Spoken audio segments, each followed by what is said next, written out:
Well, the site we pulled up, representative of the news, NBC News, and it's all about January 6th. January 6th bullshit. It says in vivid detail. Yeah. And under the bright lights of the House January 6th committee's hearing room, the former West Wing aide described the final furious and violent hours of President Donald Trump's futile campaign to cling to power by all means available to him. Wow, what a bullshit opening. Really trying to paint a picture, huh? Yeah, totally. Cassidy Hutchinson, who served as a senior aide to then White House Chief of Staff Mark Meadows, detailed outbursts of rage from Trump the day he urged supporters to march to the Capitol, portraying him as angry and supportive of the Capitol attack as his last desperate gasp to overturn the will of the voters failed. Give me a break, okay? That's the phrase that so much gets me, that really bugs me. Overturn the will of the voters. It's not trying to overturn any will of any voters. Yeah, the will of the voters was overturned by them. Yeah, there's no overturning. It's just correcting. And even then, if he just has it sent back, to like whatever, then that's not the end of the election. They send it back. The states look at it or something. Right. It's not like it's just not certified as of that moment. You guys got to wait on this shit until it's straightened out, right? I don't think it overturns. I don't think it changes any results of the election. Didn't it? I thought that the fucking press did not declare the winner like they did. Like, well, the press doesn't declare the winner, but they're the only ones that ever really said it. Remember when Fox News declared Arizona with like 1% of the vote in? Oh, did they? Or maybe it's wasn't that bad. Maybe 10% of the vote. It was a really small amount. They're like Arizona. It's like, okay. Well, 90% left. For Biden? Yeah, for Biden. I thought they declared it for Trump. Arizona, no, they declared for Biden. Fox? Wow. Well, Fox did it. Weird election. And then when Weird, Fox did it, wrong election. the networks jumped on the bandwagon. Here's a quote from, I guess, supposed to be Trump. I don't fucking care that they have weapons. Trump fumed in urging aides to take down, magnetometers near the White House before he addressed Stop the Steal rally. They're not here to hurt me. Take the fucking mags away. Well, that's a popular leader. That's something a popular leader would say.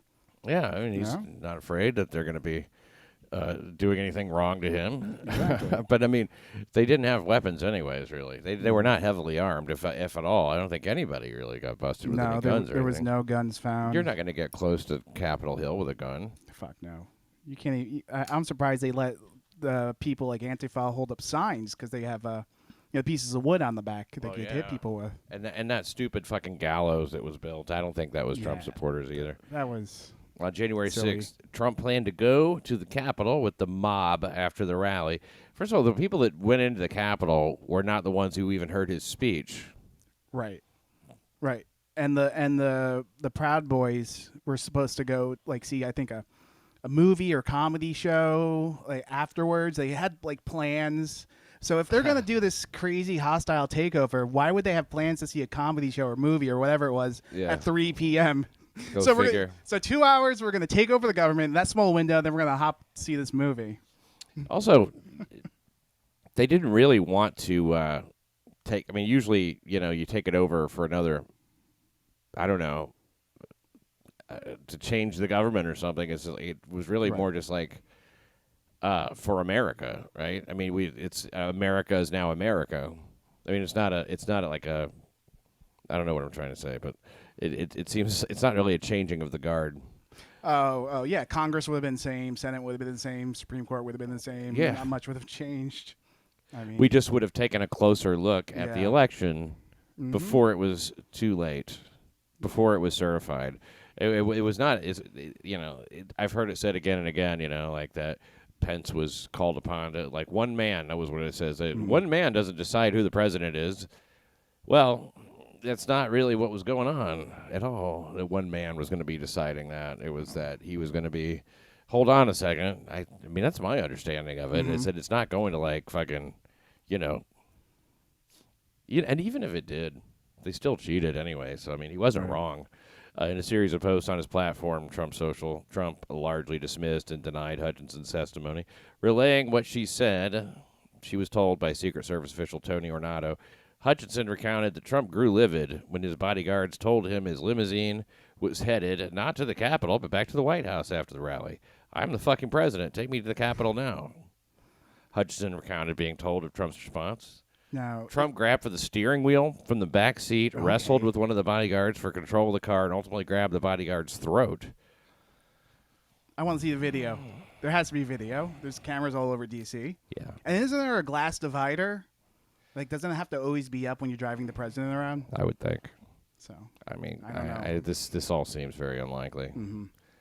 I mean, they really think that people will just believe anything about Trump, and I guess they will. I mean, people more and more don't believe this shit. So, we read it because it's, out there as the story of, like what had actually happened. But And they used to say that Trump was unfit. He wasn't healthy. Remember, he had that test done, and he had a press meeting about the test that the doctor just did. Oh, now he's healthy as a horse, raging. Horse. Now he's jumping over, choking people. Get your stories straight. Mm-hmm. Get your lies straight. A story close to Secret Service told NBC News that after the hearing, that both Bobby Engel, the lead agent, and the driver are prepared to testify under oath that neither man was assaulted. Oh, that's interesting. And that Trump never lunged for the steering wheel. Okay. That's pretty good. Really? Makes sense. So a source close to the Secret Service told NBC News after the hearing, bullshit. We'll testify under oath that didn't happen. Okay, so she's lying to Congress. Yeah, but it doesn't matter. I doubt she's under oath. Yeah. Plus, it wouldn't matter if she was. I mean, it doesn't matter when they do it. When anybody, like, who's the former head of the CIA, that fucking guy. The one who's very, very well spoken, like this, John Brennan. Brennan. And Clapper, all those fuckers. Yeah. Anthony Guglielmi, a spokesman for the Secret Service, separately said in a statement that the agency has been cooperating with the Select Committee since its inception in spring 2021. Will continue to do so, including by responding on the record to the committee regarding the new allegations surfaced in today's testimony. Yeah, they're like, do you want help? No, we got it. We don't need you guys. We got. What are you talking about? We don't want to bother you. Yeah, you're only around the president 24/7. Don't worry. We've got this. We already got our allegation. Thanks. Yeah. During a testimony, she also recalled this Hutchinson, a conversation between Meadows and the White House counsel after they discussed the hang Mike Pence chants at the Capitol. As the guy tried to convince Meadows to do something to stop the riot, Hutchinson said, the chief of staff replied, "You heard him, Pat. He thinks Mike deserves it. He doesn't think they're doing anything wrong." Interesting. Well, they're just making a chant is all they're doing. Yeah. It's a rhetorical thing. Hang Mike Pence, jail for Hillary, Yeah, and all the stuff that they chant as well, like about the roasting the police and stuff all like that. All cops are bastards and all that shit. Mm-hmm. No cops, no KKK, no Trump, no KKK. Mm-hmm. Like they really don't want a KKK, right? I mean, it's rhetorical. How many death threats were there against Trump on Twitter after he got elected in 2016? It was just that's all Twitter was. It was just death threats against Donald Trump. Yeah. And death threats are so stupid. We have too many death threats, not enough bodies. Trump's anger fit a pattern, the 25-year-old former aide recalled. Oh, she's 25. In December 2020, after AG William Barr told the Associated Press that there was no evidence of fraud in the election, Trump threw his ketchup-dressed lunch at a White House wall in a furious rage. It was a ketchup-dressed lunch. Hutchinson cleaned up his mess. She remembers the ketchup very clearly. So wait, this is who they're questioning, the fucking ketchup cleaner here. I mean, don't you think that, some housekeeper, some fucking, fuck off. What do you know? The explosive testimony. What a cunt.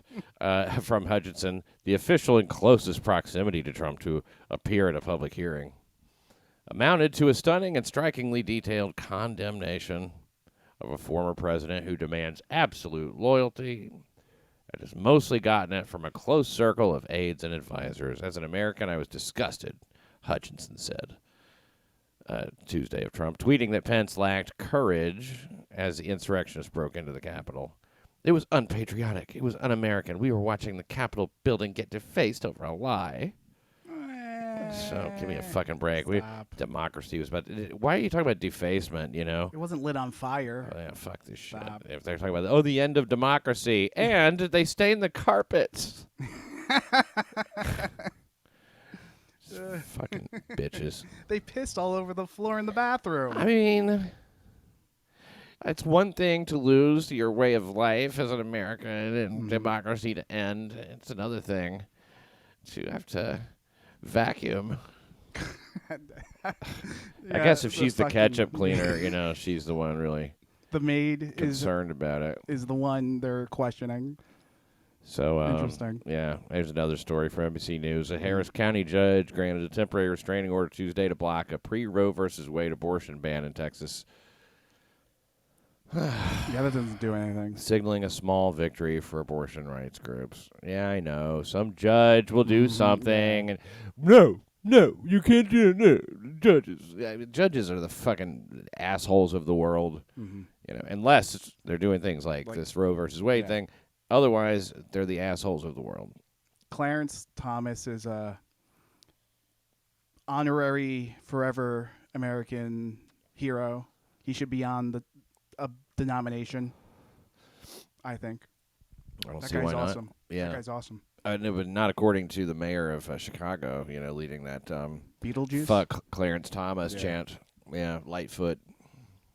Lori Lightfoot. Fuck Clarence Thomas. The guy's great. Fuck Clarence Thomas.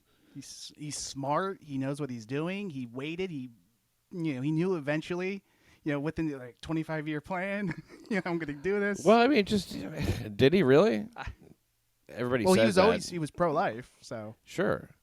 He always in the back of But, his brain, I mean, like, it's just like, that's what he knows how he feels about it, but everybody knows how they feel about it. Just wait till we get the majority and that shit is gone. You love to think of him as this conniving long term. I like to think of him as just like, well, the case came up, he wrote what he thought, the end. You know, I mean, maybe it's not like he could quarterback that case, in or something like that, right? I don't know how that works, but I mean, they took up the case when they took it up, and they had the majority, and I think that it was 6-3. 6-3. John Roberts joined the Conservatives. Yeah, he originalists. Sorry. But didn't he write something though? He wrote something, some kind of a like he didn't think it should be overturned, but he did concur. Some bullshit fucking It's a states' rights. It was still it was still a fucking what do you call it? A concurrence, So it was still 6-3. He had to go one way or the other, I guess, unless he wanted to abstain. I don't know about John Roberts, but anyway, so the judge's order is in response to a lawsuit filed Monday by the Center for Reproductive Rights, the American Civil Liberties Union, and 2 Texas law firms on behalf of several abortion clinics. I don't see why the Civil Liberties Union, American Civil Liberties Union, is involved because it's not a civil liberty, or it's not a right. Yeah, there's no right. There's a right to bear arms, the right to free speech, religion, press. Nothing about abortion. They need to just get with it and just like live in the real world that we are living in. 2022. Deal with it. Jesus, you sound just like them. Under the temporary restraining order, abortions up to 6 weeks could resume. Up to 6 weeks can resume in the state at some clinics. Okay. Whatever. Oh, have fun. Someone plant some bombs or something. Yeah, let's go. Who's that guy from the South? Run, Rudy, run. Eric Rudolph? Yeah, Eric Rudolph. Yeah. American hero. Afraid he's not going to be able to help. Get his son on the case. But, man, that guy can survive in the woods. Fuck yeah. That is incredible. He was out there forever, just being him. That's crazy, isn't it? And he had people covering for him. Like, he had a lot of, extended friendships with people that wouldn't give him up. He was just out there. Yeah. Anything else you want to talk about? Let me see. The new Beavis and Butthead movie came out. Yeah, it's out? Yeah, came out I think last week. I think you have to be a subscriber to Paramount Network. Is it all about white privilege? Well, there's a scene in it. I haven't seen it, but there was a scene in it that was posted online about white privilege. That's good. Yeah. Yeah. Well, I have to watch that. I have to catch that. Seems interesting. Yeah, you should. Seems like it'll be fun. All right. Well, we'll talk to you guys later. Have a good one, and whatever.